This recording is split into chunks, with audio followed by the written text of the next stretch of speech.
साथियों, 1947 में जब मां भारती के टुकड़े हुए,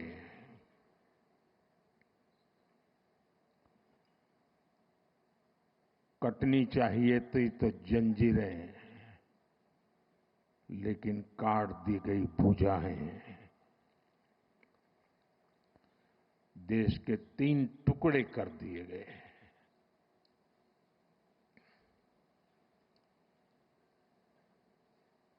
और उसी रात पहला आतंकवादी हमला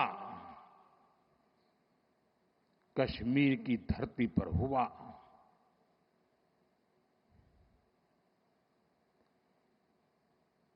मां भारती का एक हिस्सा आतंकवादियों के बलबूते पर, मुजाहिदों के नाम पर पाकिस्तान ने हड़प ले लिया।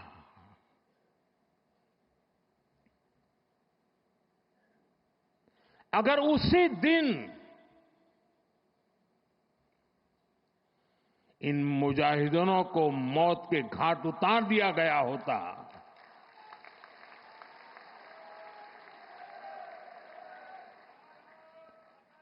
और सरदार पटेल की इच्छा थी कि पीओके वापस नहीं आता है तब तक सेना रुकनी नहीं चाहिए, लेकिन सरदार साहब की बात मानी नहीं गई और ये मुजाहिदीन जो लहू चख गए थे, वो सिलसिला 75 साल से चला है। Shyam steel flexi strong TMT बार, ये स्ट्रॉन्ग के साथ फ्लेक्सिबल भी है। आपदा मुसीबत कोई भी आए, ये घर को अटूट बनाए। जब टीएमटी फ्लेक्सी स्ट्रॉन्ग, तो घर रहे हमेशा के लिए स्ट्रॉन्ग। पहलगाम में भी उसी का विकृत रूप था। 75 साल तक हम झेलते रहे और पाकिस्तान के साथ जब युद्ध का नौबत आई, तीनों बार भारत की सैन्य शक्ति ने पाकिस्तान को धूल चटा दी।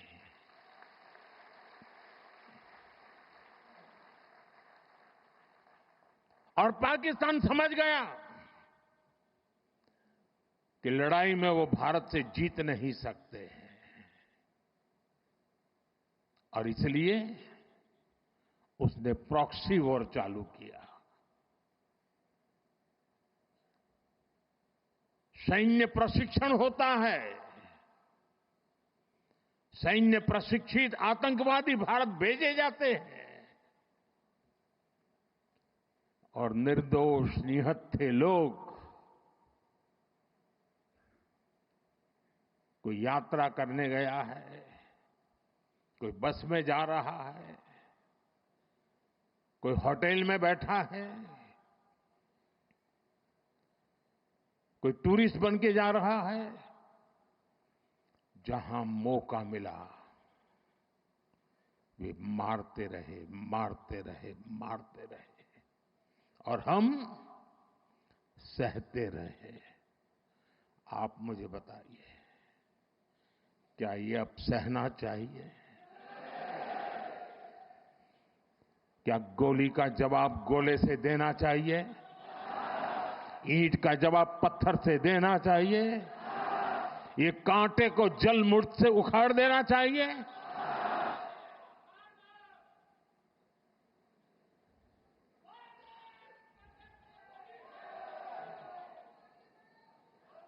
साथियों, ये देश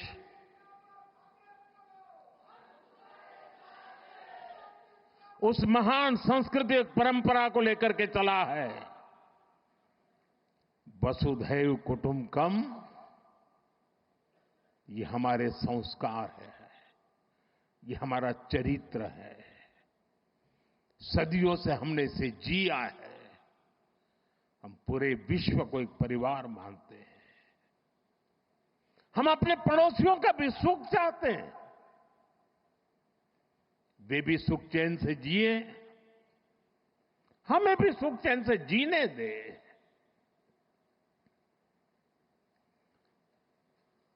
ये हमारा हजारों साल से चिंतन रहा है।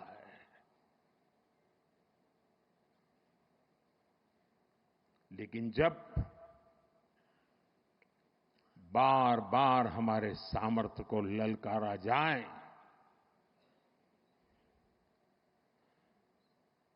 तो ये देश वीरों की भी भूमि है।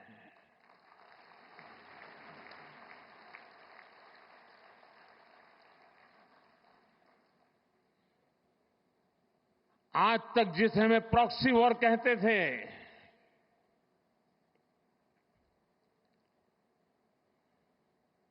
6 मई के बाद जो दृश्य देखे गए, उसके बाद हम इसे प्रॉक्सी वॉर कहने की गलती नहीं कर सकते हैं। और इसका कारण है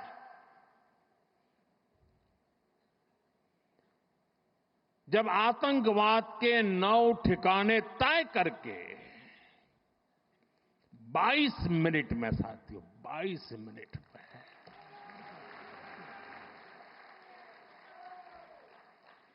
उनको ध्वस्त कर दिया।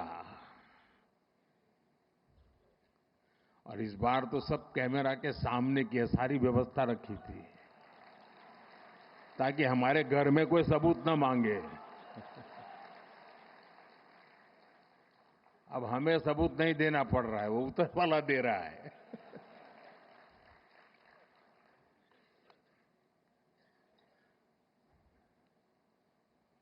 और मैं इसलिए कहता हूं अब ये प्रॉक्सी वॉर नहीं कह सकते इसको, क्योंकि जो आतंकवादियों के जनाजे निकले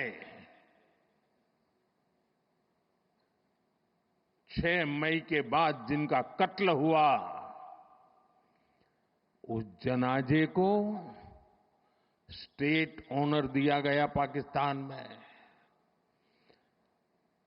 उनके कॉफिन पे पाकिस्तान के झंडे लगाए गए। उनकी सेना ने उनको सैल्यूट दी।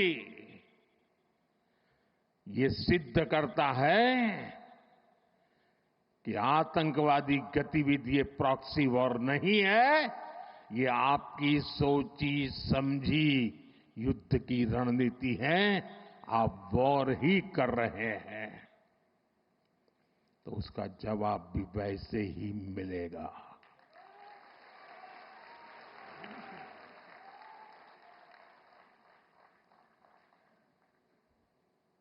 हम अपने काम में लगे थे, प्रगति के राह पर चले थे।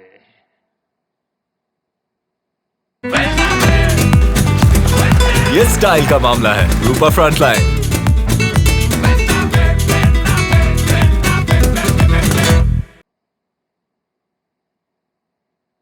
हम सबका भला चाहते हैं और मुसीबत में मदद भी करते हैं।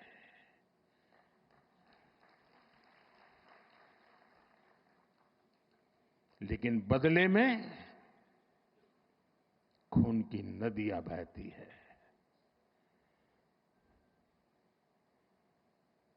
मैं नई पीढ़ी को कहना चाहता हूं,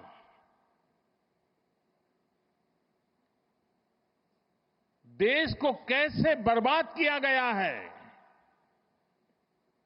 1960 में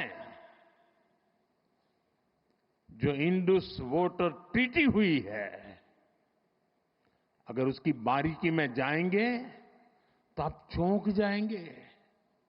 यहां तक तय हुआ है उसमें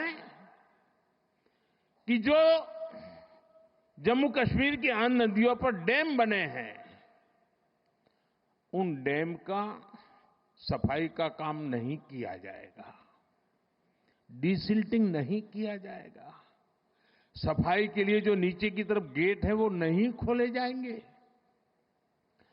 60 साल तक ये गेट नहीं खोले गए और जिसमें 100% पानी भरना चाहिए था, धीरे धीरे इसकी कैपेसिटी कम हो गई, 2%, 3% रह गया। क्या मेरे देशवासियों को पानी पर अधिकार नहीं है क्या? उनको उनके हक का पानी मिलना चाहिए, नहीं मिलना चाहिए क्या? और अभी तो मैंने कुछ ज्यादा किया नहीं है।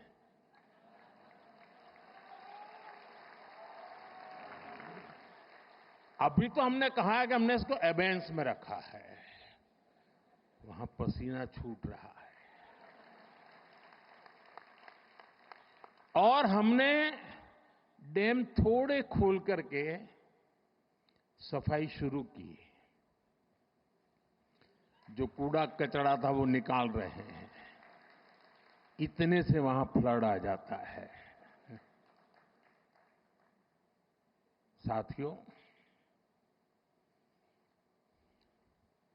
हम किसी से दुश्मनी नहीं चाहते हैं। हम सुख चैन की जिंदगी जीना चाहते हैं। हम प्रगति भी इसलिए करना चाहते हैं कि विश्व की भलाई में हम भी कुछ योगदान कर सके।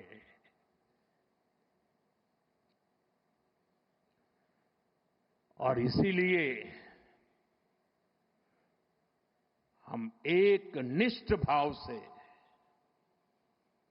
कोटि कोटि भारतीयों के कल्याण के लिए प्रतिबद्धता के साथ काम कर रहे हैं।